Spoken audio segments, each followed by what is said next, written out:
Hello and welcome to PTC Cast episode 16. My name is Alex Martin. Today, Chris and I go into holiday expectations, man. How are you supposed to maintain all the progress you've made this year through the holidays, through the craziness, through sickness, through less light, through cold weather, through all those things. And we, one thing we really dive into is managing your food and managing, letting yourself indulge a little bit without going over the deep end. So I hope you all enjoy listening to this podcast. This is PTC Cast episode 16. Again, I'm Alex Martin. You can follow us at Progress Through Change, or you can go to progressthroughchange.com to get your free 4 Easy Habits for Fat Loss guide.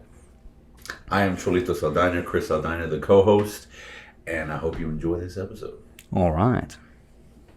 I haven't looked swole in a podcast for a while, so I'm a little disappointed. Bro, but you're looking swole right now. I don't know about that, but I don't know if it's the veins. I appreciate it. But I think I'm going to face you today.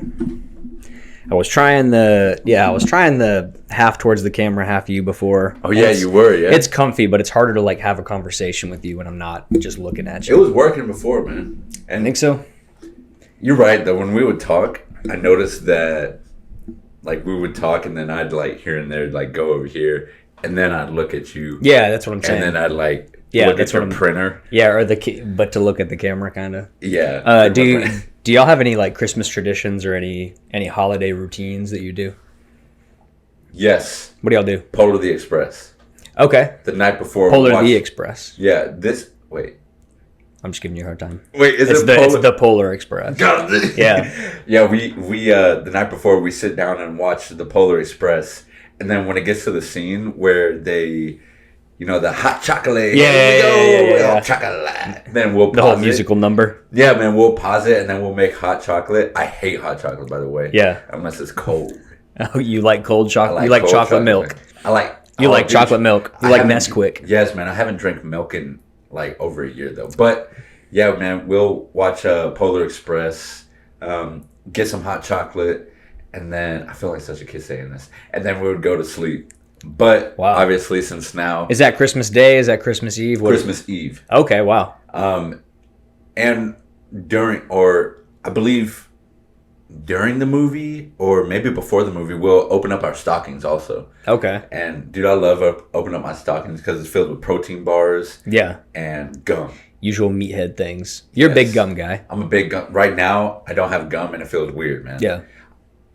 Yesterday, I had to work, and I had no gum, so I walked to Target just to get some gum. Bag of gum. Yeah. Just a big-ass bag of Eclipse just to load it up. And I bite them in half. Is it a focus thing? I don't know. Because I've heard that chewing gum improves test scores and things like that. It could be as you chew it helps you focus type deal. Maybe because I know if I'm working and I don't have gum, I won't work. Really? I'll try, but I just won't. Interesting. Yeah. Gum is the key. Yeah, man, and it doesn't even have to the pieces of gum that I chew. Again, they're half of a regular piece of gum because I bite them in half. I guess it's just that stimulation of that that movement. Maybe your jaw. Also, I don't know. Yeah, I'm probably just also really used to it. I mean, I've been having something to chew on. I've been doing this for years, just chewing on gum, man. Yeah. I don't have any cavities or anything. Interesting. So beating the system, you know. So do you experience holiday weight gain? No. Well, you really thought on that. Yeah. Have you in the past? If you're going to say no, never, I'm going to be pretty impressed. Because everybody and their mom that I know has, for sure.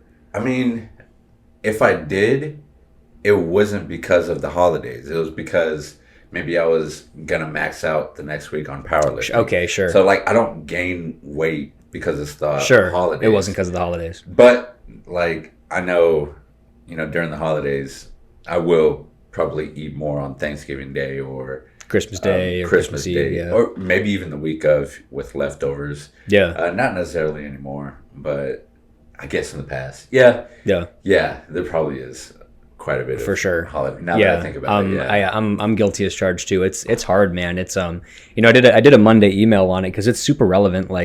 Every single one of my clients, this is the month where it's tough, man.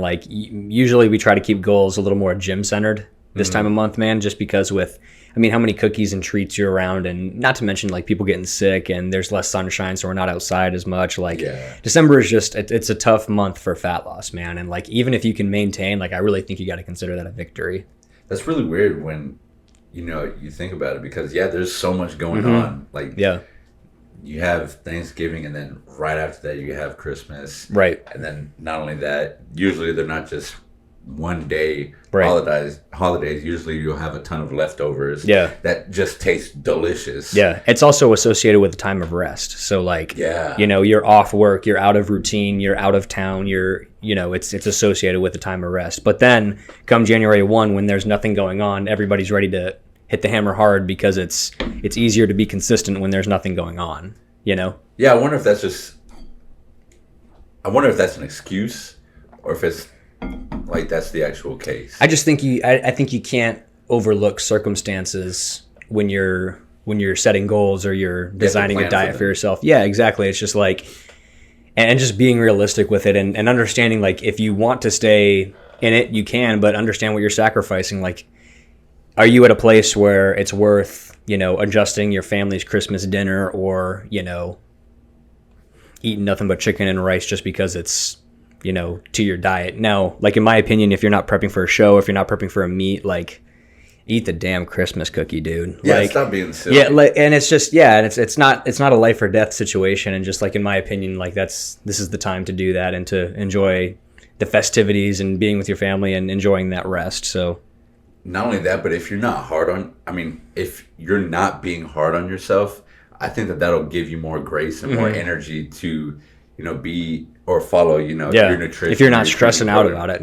Yeah, I mean, I know I've really taken that to, or I've really been practicing that lately, and it's seriously made it so much easier to stick to my diet and to stick to my training and to stick to my work and, a bunch of other parts in life. So I would imagine, when Christmas Eve or Christmas Day or Thanksgiving Day comes, and you give yourself the permission to not feel guilty about eating what you want to eat just that time, that's okay. It's gonna taste delicious, you're gonna feel good, and guess what, you're not gonna be fat the day after, because it's not one meal or one day that makes you fat. It's the accumulation of weeks and months of what you're doing. You're exactly right. Like, a lot of the times, like, if someone asks me if something is good or bad, or if they should do something or if they should not, like, the way I try to frame the thought process is, like, if you did this thing or if you did not do this thing for 10 years straight,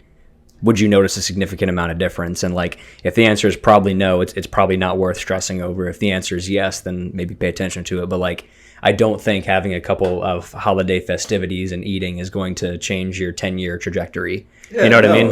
Like, it's really silly when you break it down to that, because, again, your fitness is a lifelong thing. It's forever. So if we're talking about, like, okay, let's say Thanksgiving, Christmas Eve, and Christmas Day, you did fuck all and just ate whatever you wanted to.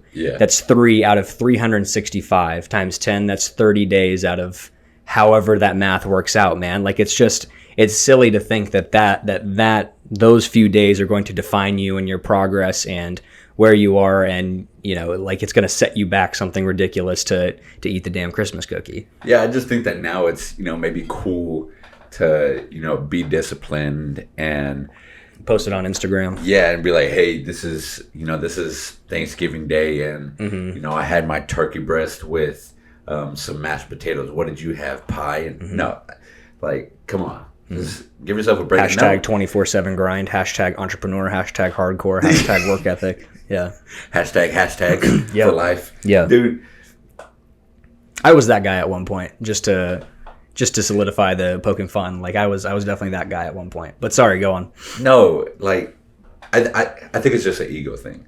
I think you're right. Honestly. I think you're right, yeah. And, I mean, like, there's, maybe, like, 10 Olympians in the world that are, could maybe justify sticking to their diet on holidays. Like, everybody else, man, like, you're not working at a level where you need that micro progression, where you need that slight edge up. You know what I mean? That it's a maybe, like, maybe they'll sacrifice, that one meal for, like, glory or whatever. Right. But I don't know, like, I think that a lot of people struggle with asking themselves if they are disciplined, and if maybe you believe you aren't disciplined deep down and you do eat that thing, then maybe that'll mess with your head a little bit. Well, and I know for some people it's a slippery slope.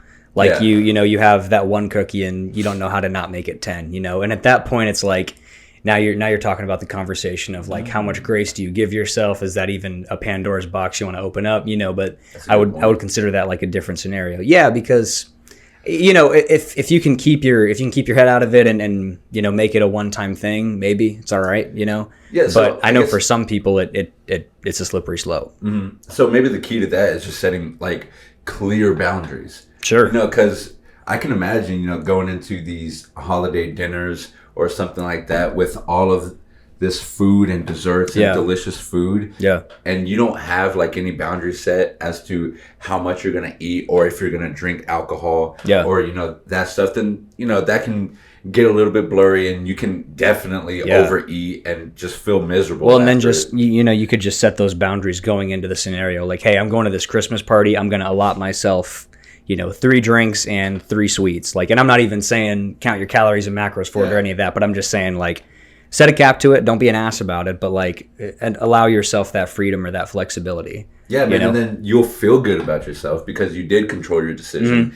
and you gave yourself the grace or the reward for just having a good time and just living life, dude. Yeah. And that's ultimately what it is about, is just feeling good. And I'm not saying like going for pleasure all the time, but like if you give yourself bouts of pleasure here and there, it's going to make you feel good, and there's nothing wrong with that. Like feeling good is a good thing. Yeah. And if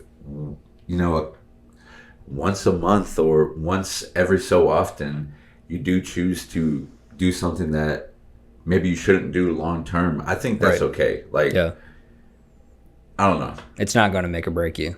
Yeah, just as, again, as long as you're presetting those boundaries, I think it'll help. Like, I recently went to a buffet, and I know a lot of times, like when I was fat and I would go to buffets. You just rip it open. I rip it open. I'd eat until I was literally miserable, and I would feel like throwing up, and I couldn't sleep that night because I was so freaking full. Yeah, your body's just trying to digest, and it's gas and bloat and hurts. And the food tastes good. The aftermath is not good. Yeah, so not even worth it. So I go into this buffet saying, okay, when I feel full, I'll eat a little bit more because it's a buffet. Yeah, but maybe just 1 plate more. Mm-hmm. And then after that, instead of getting in my car, I'll just put on some music and just go for a quick walk. Yeah. Let my food go down. Like it takes a 15-minute walk after being not miserably full, but after being full for you to literally just get back to feeling normal, and you'll probably take a shit afterwards. But I think you won't be miserable. Yeah, the key to avoiding the misery, man, I think is just setting your parameters beforehand. Like understanding the scenario you're going in with a little bit of a game plan or some kind of cap or some sort of parameters to work within. Because like even if you're going in somewhere and you don't know what to eat or you don't know what to drink, not to eat 10 plates, not to have 10 drinks. You know what I mean? Like don't ignore that voice in your head though. Because it's so easy to just go into a situation, know what you're not supposed to do, but ignore that shit anyways and do it and then reap the consequences. Yeah. Like when I would go into those buffets or the family dinners and I would see the pie, I would know damn well I shouldn't eat half of the pie along with, or have the pecan pie along with some pumpkin pie and some apple pie with some ice cream, blah, blah, blah, blah, blah. Sure. But because I pushed those thoughts to the back of my head, I'm going to do it. Yeah. I'm gonna be like, you're just trying to get that instant dopamine hit. And you're trying to take that instant pleasure, man. Yeah. If you just, just know what you're not supposed to do, accept that, and then just plan around it or plan for it, then it's gonna be good, and you're gonna feel good, and it's gonna taste fucking great. 100%. Yeah. And I think there's something about setting that parameter too. It can help you build some confidence as well, man. Like if you can go in and do that, like maybe you can make it a little tighter the next time, or maybe it just reminds you that, hey, you're driving the boat, you're in charge, and it's okay to let yourself have a little bit of that. Something that I've found too is like, serving sizes is a really good way to keep a lid on things. Like, especially I think at Christmas time and like these family gatherings, there's a lot of different food with a lot of different options, you know, because people bring different things. There's different kind of treats and everything. And I think the name of the game is almost to like go one bite or like one small, you know what I mean? Like just do a little bit of different things, because personally, I think like the first bite is always the best and everything after that isn't even worth it. So if it's one of those things where it's like, you know, either you're going to let yourself have, you know, 10 of the same cookie or like 3 bites of some kind of pie, you know what I mean? Like find a different way to break it down and like entertain yourself and still make it enjoyable, and you can still experience all these different things without having to overindulge. Because man, like the 10th bite of the same dessert or food or whatever it is never the same as the first bite, you know what I mean? Mm-hmm. Another quick strategy to that: drink water. Like 100%. After you make yourself a plate, you know, if you're following Alex's thing, a plate with, you know, all the things that you want to try, get yourself a big thing of water. And when I was losing all my weight, that was literally what I would do every meal. I did it drastically. I would drink a big ass thing before my meal, and then I'd eat my meal and then another big ass thing after. But that's a great idea. Or just take solid drinks in between. Yeah, in between bites. Yeah, and it'll help the food go down quicker to where it like doesn't feel stuck. Yeah, chew your food more. That's a really big one, man. A lot of us like try to scarf food down. Man, yeah. Oh, I'm the same way. Yeah, you definitely do that. But yeah, you just hear me breathe. But yeah, yeah, man. But like chewing your food will make a big difference too. Like it'll slow you down a little bit. It'll let your food actually digest. Let those, you know, signals to your brain release that like, hey, I'm full. I'm good. I don't need to keep pounding my face with this food. Yeah, so, man. I think that's a big one as well. Yeah, just listen to your body, bro. Like you'll know. I don't know. I feel like you know when you don't want any more food, and a lot of the times we'll just keep on forcing food down our throat. If we can learn how to pace ourselves, and that's easier said than done, but that's a big part of it, is actually slowing it down just to give your body a chance to catch up with you. Yeah, not only that, it's not like it's a life or death. You know, one meal, get it all in. For real, like a lot of us eat like it's like your last meal, man. Like meals are meant to help your body recover and just provide fuel and make you feel good. Yeah, try eating in a calm state instead of a stress state. Yeah, there's no need to scarf shit down. And not only that, if you're eating, you know, let's just say a plate with a cup of water, then maybe in 2 hours on that holiday, you can have another plate with another cup of water. Yeah. But if you're just scarfing them down back to back, I mean, you're going to have one plate. You're going to probably have to go to sleep. You're going to be like, oh man, be I need that a one nap. person at the family get together just knocked out on the couch. Yep. Probably breathing and snoring and shit. Just for real, just drool dripping down your cheek. That used to be me, man. Football's on the TV. Everybody else is watching. I would be hugging a pillow just like... Out cold.